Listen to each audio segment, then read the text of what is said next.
Assalamualaikum warahmatullahi wabarakatuh. Halo Pekoners, kembali lagi di podcast Pendidikan Ekonomi. The more you know, the more you grow. So this time we are in the episode Polemik, Podcast Land of Economic bersama aku Zahra Maharani, mahasiswi Pendidikan Ekonomi tahun masuk 2023. Oke Pekoners, gimana nih? Udah banyak kan episode Polemik yang tayang di YouTube ataupun Spotify podcast Pendidikan Ekonomi. Nah, jangan lupa dengerin dan tontonin ya.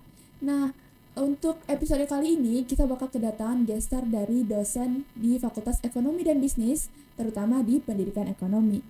Daripada lama-lama, langsung aja ya kita sapa gestar kita kali ini. Oke, Assalamualaikum Bapak. Waalaikumsalam warahmatullahi wabarakatuh. Oke Bapak, boleh nih Pak langsung disapa para pekonersnya supaya lebih dekat. Assalamualaikum Fakoners, bagaimana kabarnya? Baik, oke Bapak. Nah, Pekoners, kali ini kita kedatangan gestar dari dosen pendidikan ekonomi yaitu Bapak Dr. Zul Afdal MPD. Nah, oke nih Pak, yang Zahra tahu Bapak merupakan salah satu dosen mata kuliah pengampu ekonomi Islam. Nah, boleh dong Pak cerita dulu sebelumnya background pendidikan Bapak dan kiprah Bapak di kampus. Baik, terima kasih ya. Bismillahirrahmanirrahim. Assalamualaikum warahmatullahi wabarakatuh. Alhamdulillah nahmaduhu wa nasta'inu wa nastaghfiruh wa na'udzubillahi min shururi anfusina wa min sayyiati a'malina may yahdihillahu fala mudilla lahu wa may yudlil fala hadiyalah. Asyhadu an la ilaha illallah wa asyhadu anna Muhammadar Rasulullah. Allahumma shalli ala Muhammad wa ala ali Muhammad. Sebelumnya mungkin saya perkenalkan diri dulu. Perkenalkan, saya adalah Dr. Zul Afdal MPD. Saya adalah dosen. Perjalanan karir saya tentunya sebagaimana yang ditanyakan oleh host tadi. Background saya memang SD sampai SMP itu saya di Pekanbaru di Riau. Asal dari Riau juga ya Pak, Ya. sama nih dengan saya. Betul. Kemudian SMA sampai S3 saya di Bandung. Di Bandung, seperti itu. Oke, baik. Kiprah Bapak di kampus ini ngapain aja sih Pak biasanya? Oke, kalau untuk kiprah, karena kebetulan saya itu baru masuk ke UNP ini di tahun 2020 ya. Sebelumnya saya ini adalah dosen Kopertis.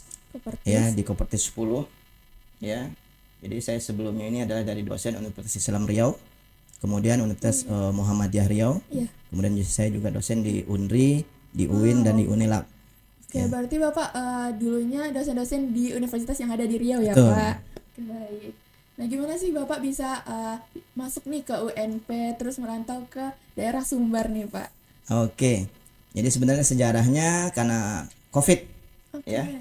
COVID di tahun 2019. Iya Pak. Jadi pada saat itu saya coba mendaftar di tahun 2019 pada saat itu 2019. dan diterima 2020 di UNP. Oke, baik. Berarti sekitar udah 4 tahunan ya Pak di sini mengajar. Ya, kurang lebih sudah 4 tahun lah di UNP ini, khususnya di pendidikan ekonomi ya. Berarti Bapak berasal dari Riau terus dapat nih rezeki di UNP ya Pak buat mengajar di Universitas Negeri Padang kali ini. Nah Pak, boleh dong Pak, kan tadi Bapak home base-nya Bapak di ekonomi Islam nih, mengajar di pendidikan ekonomi. Boleh dong Pak, apa aja sih selain dari ekonomi Islam ataupun ilmu ekonomi itu yang Bapak ajarkan ke mahasiswa di pendidikan ekonomi Pak? Mata kuliah yang sekarang diberi amanah oleh pendidikan ekonomi itu adalah ada mata kuliah makro mikroekonomi. Oke. Makro mikroekonomi, kemudian ada ekonomi internasional. Wah, ya. Kemudian juga kita juga sudah melakukan kerjasama dengan ya udah 1 tahun ini. Semester kemarin itu di mata kuliah ekonomi Islam kita teaching dengan Dr. WTM. Jadi mahasiswa pendidikan ekonomi ini yang mengajar bukan dosen dari dalam negeri saja. Ya, khususnya untuk mata kuliah ekonomi Islam dan ekonomi internasional dan berbagai mata kuliah lainnya di pendidikan ekonomi. Jadi ini suatu keunggulan ya dari prodi pendidikan ekonomi tentunya. Seperti itu. Oke, nah para pekoners, kita kali ini juga nggak belajar ya di pendidikan ekonomi ini, kita nggak belajar di ekonomi dalam negeri, cuman ada ekonomi internasional ya Pak, kemudian ada ekonomi Islam, dan masih banyak lagi. Nah Pak, dari ekonomi Islam itu sendiri Pak, apa sih Pak keunggulan mata kuliah ini buat kita nih Pak, para mahasiswa di pendidikan ekonomi? Oke, kalau kita lihat dari susunan silabusnya ya dari RPS yang disusun oleh tim mata kuliah ekonomi Islam itu sendiri. Ya, sebenarnya dulu saya juga background saya mengajar di ekonomi syariah sebelumnya. Oke. Itu kan sama dengan ekonomi Islam. Iya. Jadi tujuannya itu bagi mahasiswa khususnya di pendidikan ekonomi itu agar mahasiswa itu mengenal sistem perekonomian sesuai dengan syariah. Ya, sesuai dalam syariah itu dalam artian sesuai dengan tuntutan Al-Qur'an dan As-Sunnah. Ya, seperti itu. Jadi kita mengenal seperti apa di zaman Rasulullah itu hukum jual belinya. Kemudian kita mengenal seperti apa di zaman khalifah itu seperti apa. Kemudian ada yang namanya zakat, ya, kemudian kerjasama, ya, termasuk juga ada itu. Jadi banyak hal-hal yang mahasiswa perlu ketahui khususnya di pelajaran ekonomi ya seperti itu. Oke. Nah, Pekoners, menarik banget gak sih Pekoners? Kan biasanya kita ngomong tentang ekonomi yang biasanya nih. Nah, kali ini kita bakal ngobrol tentang ekonomi Islam atau syariahnya ya, Pak. Nah, banyak banget nih yang dapat kita ambil dari ekonomi syariah itu sendiri. Karena kita bakal belajar tentang ekonomi itu dalam Islam itu gimana ya, Pak, menurut Al-Quran dan hadis tentunya. Nah, Pak, setelah kita mempelajari mata kuliah itu, untuk kehidupan kita nih, apa aja sih, Pak, manfaatnya gitu? Sangat banyak sekali tentunya manfaatnya khususnya bagi adik-adik mahasiswa yang backgroundnya nanti dari pendidikan ekonomi dan luarannya akan menjadi guru. Oke. Ya, guru itu digugu dan ditiru khususnya di economic society ya, di masyarakat ekonomi. Apalagi nanti sekarang ekonomi Islam itu di dunia internasional sangat tren. Iya, Pak. Jadi mempersiapkan bank syariahnya. Iya, benar. Jadi di masyarakat mahasiswa kita seharusnya bisa memberikan enlightenment, pencerahan kepada tetangga-tetangganya, kepada lingkungannya, masyarakat lingkungannya, terutama yang paling kecil itu. Iya, benar, Nah, ini paling mudah sekali masyarakat kita ya untuk ya tergabung ya, terlibat di dalam proses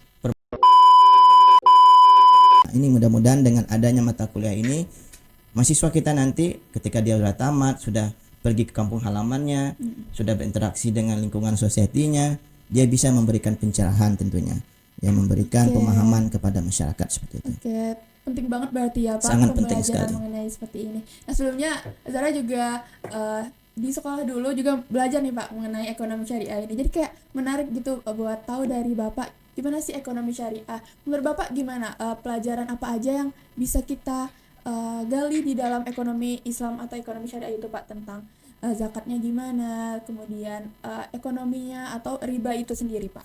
Contoh sederhana seperti ini. 2 bulan yang lalu kurang lebih ya, mungkin sebulan setengah, kita kan sudah melakukan puasa 30 hari di bulan suci Ramadan.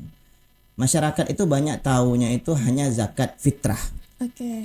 yang dibayarkan 1 kali setahun kewajibannya. Sebenarnya di dalam Islam itu, khususnya dalam perekonomian Islam itu, ada namanya zakat mal, dan itu kewajiban individu dari setiap masyarakat Islam. Ya. Jadi dengan adanya pencerahan atau pemahaman dari mata kuliah ini, tentu mahasiswa kita nanti bisa berdakwah, bisa mengajak, bisa memberikan pemahaman, penjelasan kepada masyarakat. Tidak usah jauh-jauh, mungkin kepada kedua orang tua kita, kepada paman kita, kepada tetangga-tetangga kita. Nah, ini menjadi kunci kita di dalam menjadi agen perubahan di dalam ekonomi Islam tentunya. Karena sekarang perekonomian Islam itu menjadi perekonomian yang paling kuat. Mungkin adik-adik tahu sekarang harga emas itu sekarang sangat-sangat tinggi sekali. Ya. Bahkan kemarin saya dapat kabar itu akan membeli stok emas di dunia. Karena mereka takut akan terjadi krisis nanti. Nah, emas itu adalah base dari perekonomian Islam. Oh iya, Pak. Seperti itu. Jadi kalau ingin perekonomian suatu negara itu bangkit, jadikanlah base-nya, patokannya itu adalah emas sebagai nilai tukarnya. Seperti itu. Oke nih, Pak, selanjutnya aku mau nanya mengenai prospek kerja nih, Pak. Setelah kita tahu ekonomi syariah itu mempelajari tentang syariah, apa kita hanya bergerak di ekonomi syariahnya atau gimana, Pak? Jadi begini, dengan adanya pertukaran paradigma sekarang, para pakar ekonomi dunia, jadi sekarang banyak yang dia mengembangkan perekonomian syariah, mulai dari Dengan adanya mata kuliah ekonomi Islam ini tentunya kita berharap ya dari FEB khususnya pendidikan ekonomi FEB UNP ini luarannya nanti mahasiswa ini bisa dia menciptakan suasana syariah yang kondusif. Karena begini permasalahannya, masyarakat itu selalu bertanya. Contoh seperti ini. Yang pure benar-benar bank syariah itu di Indonesia kan satu sebenarnya. Yaitu bank. Itu yang pure, akan tetapi sekarang ternyata sudah berubah. Itu kurang lebih di tahun 2004 sampai tahun 2008 itu masih pure syariah. Sekarang oleh karena itu dengan adanya luaran mahasiswa dari pendidikan ekonomi ini kita berharap bisa memberikan pencerahan itu kepada masyarakat dan tentunya memberikan kekuatan ya bahwasanya memang apa yang telah dianjurkan oleh Rasulullah yang ditetapkan oleh Allah dari Al-Qur'an dan Sunnah itu betul-betul fakta bisa membangun perekonomian di suatu negara atau perekonomian umat seperti itu. Oke, Pekoners. Nah, kita bakal belajar tentang ekonomi Islam itu sendiri di konsentrasi pendidikan ekonomi koperasi. Nah, buat para Pekoners mungkin yang pada bingung nih, pengen lanjut ke konsentrasi mana, boleh nih buat mendalami ekonomi Islam itu, kita belajar di pendidikan ekonomi koperasi. Oke, Pak, untuk selanjutnya nih, aku mau nanya, apa aja sih karya-karya yang udah Bapak hasilkan selama menjadi dosen nih, Pak? Oke, kalau karya itu sebenarnya satu yang saya sangat banggakan sampai saat ini, saya bisa berdakwah. Jadi memang selain jadi dosen, karena kebetulan background saya adalah di pesantren. Saya pesantren kurang lebih ada 7 tahun di Bandung. Ya, sambil saya kuliah, sambil SMA, sambil kuliah S1 saya pesantren. Kemudian saya baru menikah sebelum selesai S2, lanjut S3. Sampai saat ini saya memiliki jadwal tetap dari Muhammadiyah. Ya, untuk khutbah dan juga untuk kajian-kajian. Itu saya rasa karya saya yang bisa saya banggakan. Di luar saya sering nulis jurnal internasional juga gitu ya, nulis buku juga gitu kan. Kemudian menciptakan media-media pembelajaran di ekonomi ataupun di dunia Islam seperti itu kan. Tetapi yang saya banggakan saya bisa berdakwah. Termasuk di dalam seluruh mata kuliah saya, tidak hanya di ekonomi Islam, itu selalu saya sematkan dakwah. Bagaimana supaya mahasiswa itu bisa menjadi manusia yang sempurna di mata Allah, tidak hanya di mata manusia tentunya. Itu saja. Baik, keren banget gak sih Pekoners? Selain jadi dosen, Bapak juga bisa berdakwah. Kemudian Bapak ada jurnal internasional. Ya, saya sekarang reviewer jurnal internasional Q1 Q2. Kalau yang untuk di Indonesia itu ada IJRE. Mungkin kalau dosen-dosen dan mahasiswa pasca biasanya itu ada jurnal di Universitas Ahmad Dahlan Yogyakarta. Itu IJRE namanya, dia Sinta 1 dan sekarang di Q2. Saya sudah kurang lebih 2 tahun reviewer di sana. Oke, baik Pak. Terima kasih nih Pak udah sharing mengenai mata kuliah ekonomi Islam itu sendiri. Boleh dong Pak kita lanjut seru-seruan dan kita main games, boleh Pak? Boleh dong. Oke, Pekoners, kita bakal lanjut ke sesi games. Nah, jadi Pak, kita bakal main pilih kata cepat. Nanti aku bakal ngasih beberapa kata pilihan, nanti Bapak pilih secara cepat. Oke. Pak? Oke, langsung aja kita mulai ya. Bapak pilih Riau atau Padang? Riau dong. Motor atau mobil? Motor dong. Laptop atau HP? Laptop dong. Nasi Padang atau nasi lemak? Nasi Padang dong. Oke, boleh dong Pak. Kenapa Pak milih Riau, kemudian milih mobil, laptop, dan nasi Padang? Saya tadi milih motor ya, tidak milih mobil. Oke. Kenapa saya milih Riau? Yang pertama karena anak istri saya di Riau. Jadi saya memang Pekanbaru Padang nih PP, kayak travel. Yang kedua tadi pertanyaannya apa? Laptop atau HP? Laptop atau HP? Saya butuh laptop. Karena di laptop saya punya laptop Alienware karena speknya lebih tinggi, jadi saya bisa melakukan apa saja yang saya inginkan. Oke, nasi Padang atau nasi lemak? Tadi Bapak milih nasi Padang. Oh iya tentu, nasi Padang sudah terkenal di dunia. Bahkan ada nyanyinya kan. Saya lupa, saya ingin bernyanyi sebenarnya, tapi saya lupa lagunya. Ya. Oke. Nih Pak, kalau nggak salah nasi Padang tadi ada nggak sih Pak lagunya itu goyang nasi Padang? Iya, saya pernah lihat itu udah internasional, go internasional itu lagu nasi Padang. Iya, Nggak tahu seperti apa lagunya. Ingat lagunya seperti apa? Goyang nasi Padang pakai sambal rendang. Ya Iya, itu Pak. goyang nasi Padang pakai sambal rendang. Oke. Nah, itu kalau nggak salah saya. Berarti Bapak juga dengerin lagu-lagu gitu ya, Oh Pak? iya dong, itu pasti ya. Oke, Pak. Tadi kalau nggak salah Bapak lebih memilih memakai motor ya, Pak? Betul. Karena satset gitu, Pak, cepat. karena motor itu hindar macet. Oke, Kemudian baik, Pak. seperti kemarin saya karena ada jalan putus kan, jadi saya bisa mobil cepat, bisa lewat Malala. Saya dari Pekanbaru atau bisa lewat Batu Sangkar lewat Solo ya, Singkara seperti itu. Berarti Bapak juga bolak-balik Riau Sumbar ya, Pak? Iya, karena saya hobi touring juga. Oke. Jadi kebetulan kalau pakai mobil itu sulit ya saya untuk bisa mobile, dan juga saya ada jadwal safari dakwah pakai motor. Oke, Jadi wow, seperti keren itu. banget. Oke nih Pak, terima kasih nih Pak udah mau seru-seruan bareng dan juga sharing di Ya, podcast sama-sama. Pendidikan Ekonomi. Boleh nih Pak, aku minta closing statement Bapak buat para pekoners nih Pak. Oke, baik.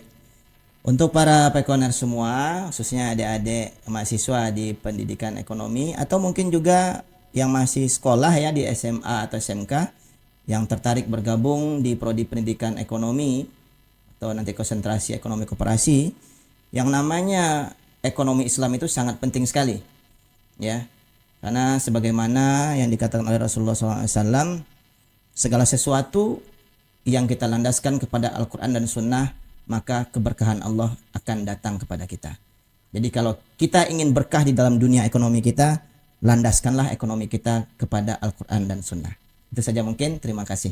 Oke, baik Pak. Terima kasih nih Pak. Buat para pekoners, pentingnya kita buat belajar ekonomi Islam. Karena sebagai kita umat Islam, kita tentunya harus tahu dan mengetahui nih apa aja sih yang harus kita pelajari dalam ekonomi di Islam itu sendiri.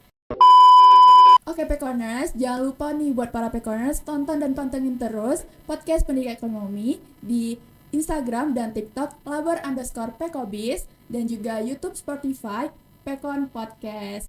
Oke nih Pak, sebelum kita akhiri segmen kita kali ini, boleh nih Pak kita tagline dulu. Kalau aku bilang podcast pendidikan ekonomi, kita bareng-bareng jawab, the more you know, the more you grow. Oke Pak? Oke. Podcast pendidikan ekonomi, the more you know, the more you grow. Aku Zahra Maharani pamit dan Bapak Zul Afdal pamit. Wassalamualaikum warahmatullahi wabarakatuh.